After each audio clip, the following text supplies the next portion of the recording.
Hello guys, welcome to Kingdom Theory channel. In this video, we'd like to explain about Srivijaya was a successor to Funan Kingdom and Pan Kingdom. But before I started this video, let's subscribe to my video and also click notification button and also leave comment. Your support is very helpful to us, and thank you for your attention. Now we go to our video.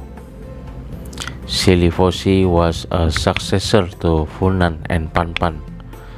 This video is about the Japanese historian who believed that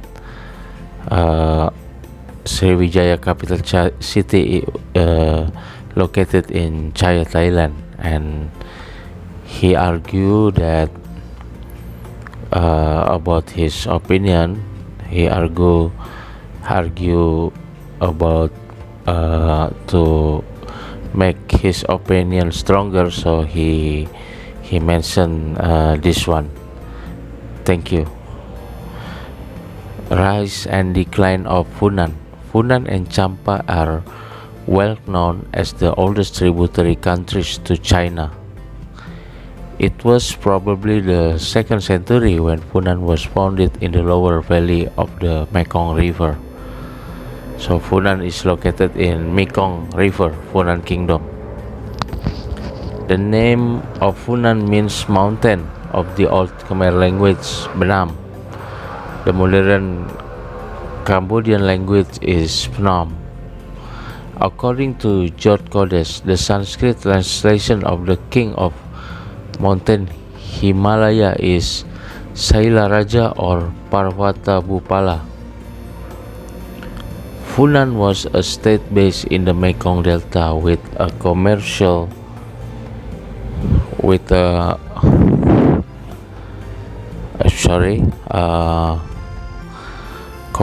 port at Oku, and its capital was located at the foot of the mountain Ba Phnom, called Vyadapura.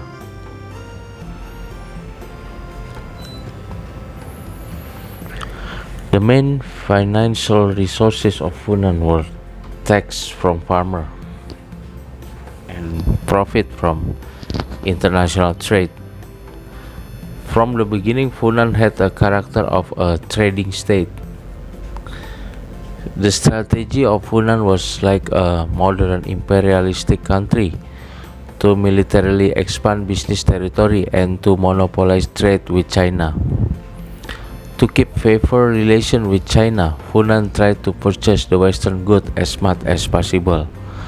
So they captured Tenasserim and Tacuapa.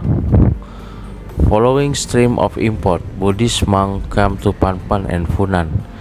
As the result, both states became the center of Buddhism in the region.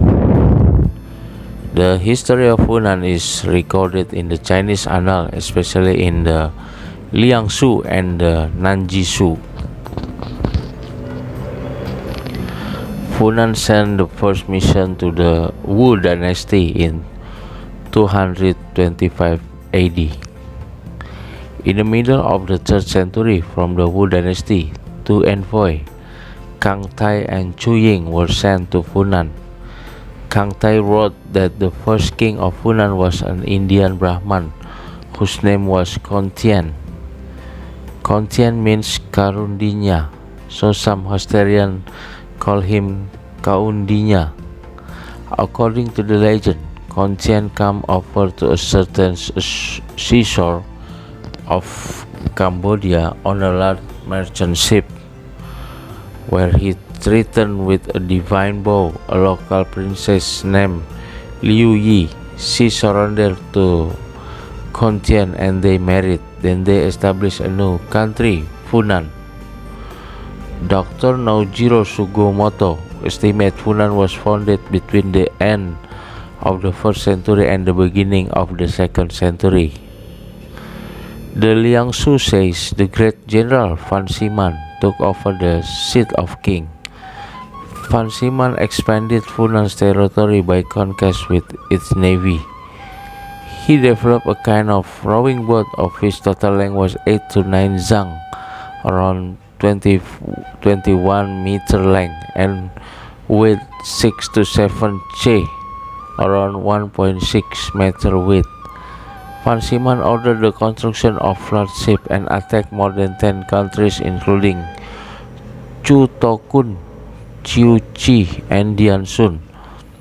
The location of Chu Tokun is unknown, but Chiu Chi is supposed to be Takwapa, and Diansun is without doubt Tenasserim near Mergui in Burma. Diansun was the biggest emporium on the Burmese coast. The purpose of Fan Siman invasion was to secure major ports to facilitate Funan's trade with foreign countries. Especially the ports of Takwapa and Diansun, Tenasserim, were important. But since the 5th century, Kedah emerged as the major port for the South Indian merchant ship. However, Kedah was not under control of Funan, so above mentioned Beirut flourished independently. The local products of Funan were, according to the Liangsu, gold, silver, copper, tin, agar wood, ivory, blue peacock, and 5-color parrots. Funan had vast arable land cultivating paddy, and the northern part of Funan was a territory of Chenla, a major subordinate state of Funan. But in the middle of the 6th century, Chenla militarily surpassed Funan. Traditionally, Funan flourished by international trade. Funan sent embassies to China many times, and each time contributed a big amount of precious items such as aromatic, glassware, pearl, fine cotton, jewelry, ivory, and so on, most of which were imported from the West countries. For Funan, acquiring the import from the West was vital because Chinese court preferred this Western good.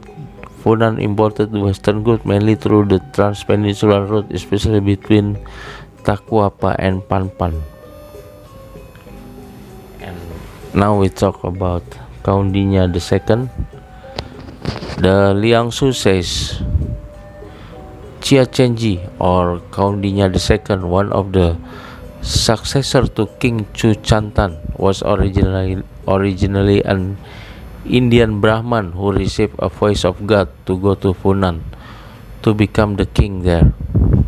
Chia Chinju delighted in his heart. He arrived at Panpan from India.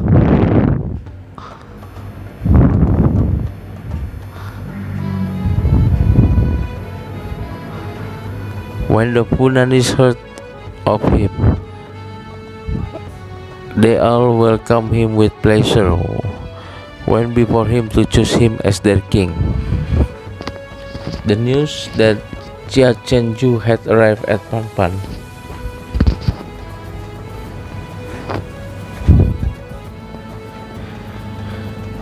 seems to be spread to Funan immediately, and Funan people willingly accepted him as their king. As the king, Chia Chenju made many kinds of reformation and applied the advanced Indian system. George Codes says, around 480, the history of the Southern Chi speak for this first time of the king Seye Pamo or Jayavarman, whose family name is Chiao Chenju, that is descendant of Kaundinya.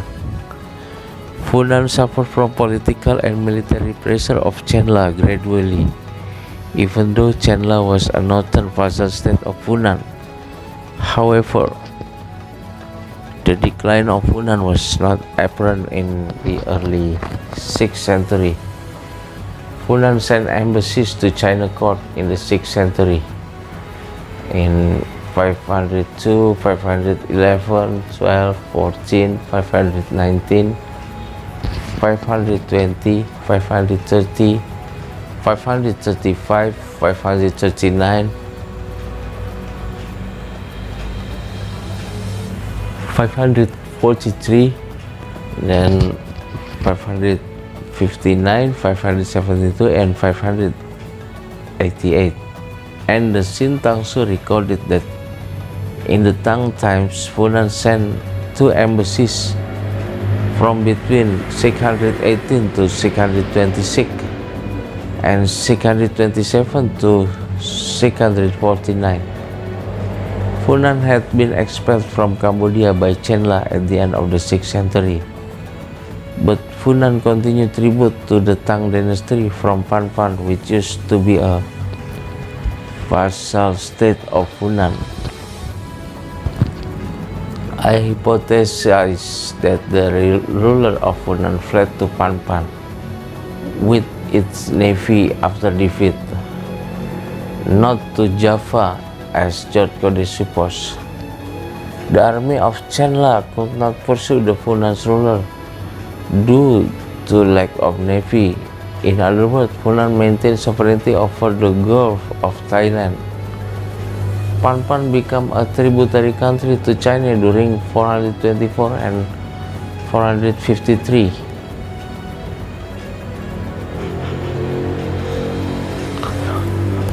In the first song, 420 and 479, Panpan was under instruction of Funan. Basically, Panpan had been a subordinate state of Funan for a long time, since invasion of Van Siman in the early 3rd century. George Kodesh says, in the second half of the 6th century, Bawa Warman and his cousin Chitrasena attacked Funan, and judging by the inscription, pushed their conquest at least up to Krati on the Mekong, to Buriram between the Moon River and the Dangrek Mountain, and to Mongkol Bore west of the Great Lake. The conquest of Funan by Chenla in the guise of a dynastic quarrel is really the first episode we witness in Cambodia of the push to the south, constant latent threat of which we have already seen. After this incident, George Kodesh considered Funan directly moved to Java Island and there established the new dynasty of Sailendra. Other historians, for instance Dr. Rokuro Kuwata, thought Funan disappeared from the earth at the end of the 6th century. However, there is no evidence Funan had any political or commercial relation with Java, so the hypothesis of George Kodesh is not solid. Kuwata theory seems right, but the ruler of Funan could have easily escaped to Panpan, the Bay of Benden, their subordinate state, from where the Funan ruler could continue sending embassies to China. The ruler of Funan could not have waited for Chenla to kill them in Cambodia.